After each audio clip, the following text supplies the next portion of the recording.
అందరికీ నమస్కారం. మనం టీజీ టెట్ క్లాసెస్ అనేది స్టార్ట్ చేసాము. 4th క్లాస్ ఈవీఎస్ పార్ట్ 1 అనేది చూసాము. సో ఈ రోజు మనం 4th క్లాస్ ఈవీఎస్ లోని పార్ట్ 2 అనేది చూద్దాం. కొన్ని మెయిన్ ఇంపార్టెంట్ పాయింట్స్ అనేవి చూద్దాము. సో మనకు డైరెక్ట్ గా టెట్ ఎగ్జామ్ లో మనకు డైరెక్ట్ గా క్వశ్చన్స్ అనేది రావచ్చు. సో ఇక్కడ ఫస్ట్ కనుక మనం చూస్తే ప్రపంచంలో అతిపెద్ద పుష్పం ఏది? ఓకే, ఇది డైరెక్ట్ క్వశ్చన్. ఏంటి అంటే అతిపెద్ద పుష్పం ఏది అంటే ఇక్కడ Rafflesia. Okay, Rafflesia. Okay, so ఈ పాయింట్ అనేది గుర్తుంచుకోవాలి మనం. ప్రపంచంలో అతిపెద్ద పుష్పం అంటే రఫ్లీషియా. ఓకే, సో అలాగే ఇక్కడ రఫ్లీషియా గురించి ఏంటి అంటే 1 మీటర్ వ్యాసం. ఓకే, 1 మీటర్ వ్యాసం, అలాగే 4 కిలోల బరువు ఉంటుంది. సో ఈ పాయింట్ అనేది మనం గుర్తుంచుకోవాలి. సో ఇక్కడ 1 మీటర్ వ్యాసం అలాగే 4 కిలోల బరువు ఉంటుంది. సో అలాగే ఈ పువ్వు నుండి కుళ్ళిన మాంసం వాసన వస్తుంది. సో ఏ వాసన వస్తుంది అడగవచ్చు.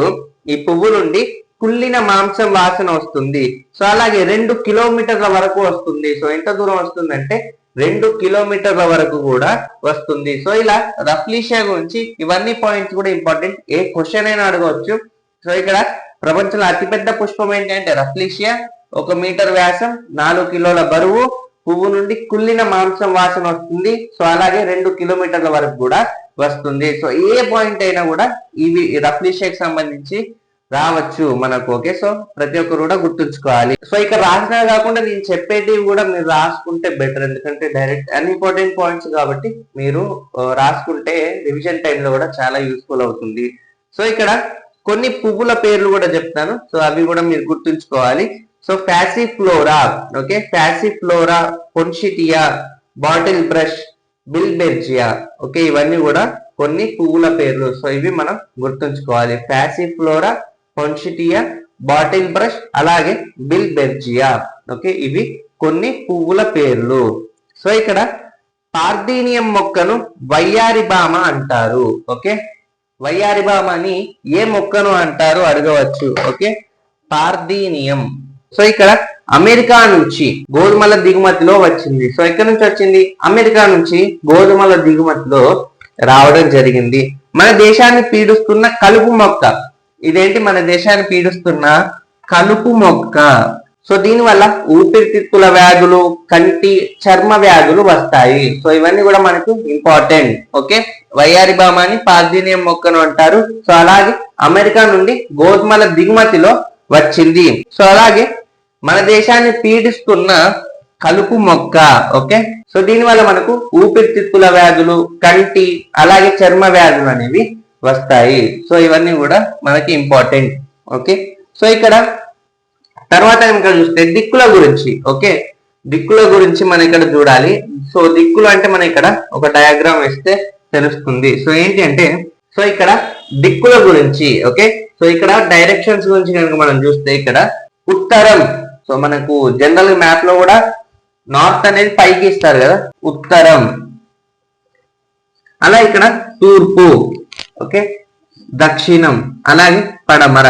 అలాగే వీటితో పాటు ఇక్కడ మనకు ఈ డైరెక్షన్స్ అనేది గుర్తుంచుకోవాలి. ఉత్తరం అలాగే తూర్పుకు మధ్యన ఉన్నది ఏంటి అంటే ఈశాన్యం. ఓకే, సో ఎలా గుర్తుంచుకోవచ్చు అంటే మనకి ఇక్కడ ఈశాన్య రాష్ట్రాలు అంటారు కదా.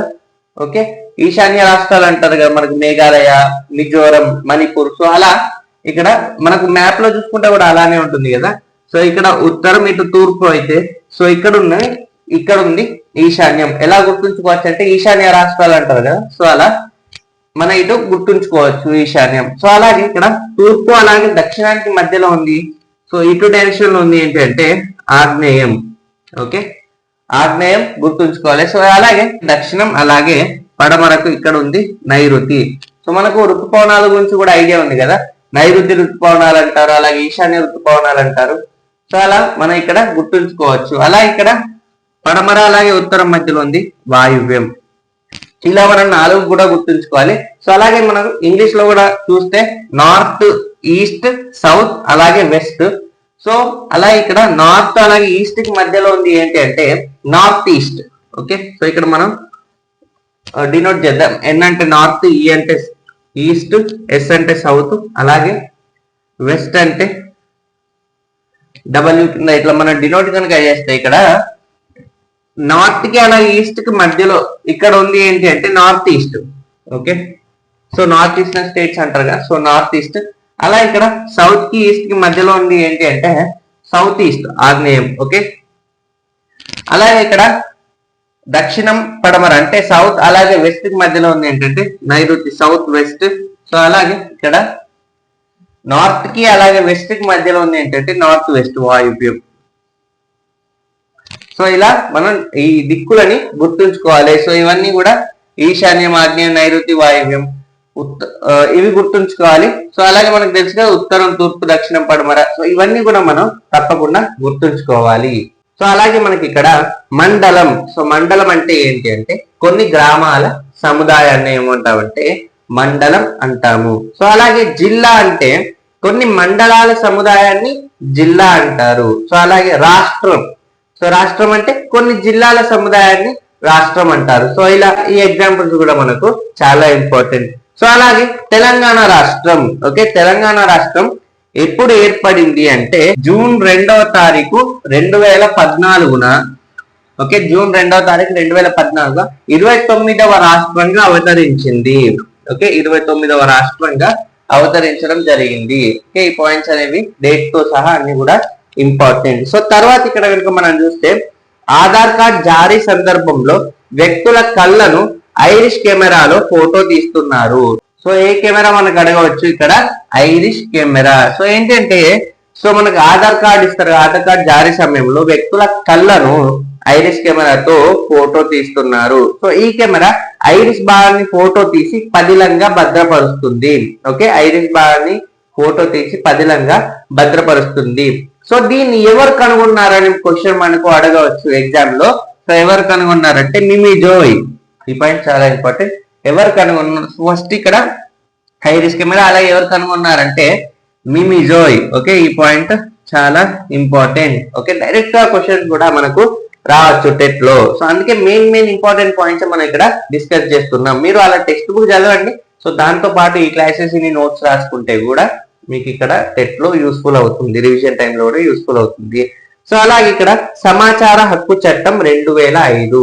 సో ఇక్కడ 12 అక్టోబర్ 2005 నుండి అమలు. సో ఎప్పుడు అమలైంది సమాచార హక్కు చట్టం 2005 అంటే ఇక్కడ 12 అక్టోబర్. ఓకే, 12 అక్టోబర్ 2005 నుంచి అమలు అవ్వడం జరిగింది. సో ఇంపార్టెంట్ గుర్తుంచుకోవాలి, సమాచార హక్కు చట్టం ఓకే 2005 ఎప్పటి నుంచి అమలు అయిందంటే 12 అక్టోబర్ 2005 నుండి అమలు కావడం జరిగింది. సో ఇక్కడ ప్రజలు దరఖాస్తు చేసుకున్న 30 రోజుల్లో సమాచారం ఇవ్వాలి. ఓకే, సమాచార హక్కు చట్టం కదా.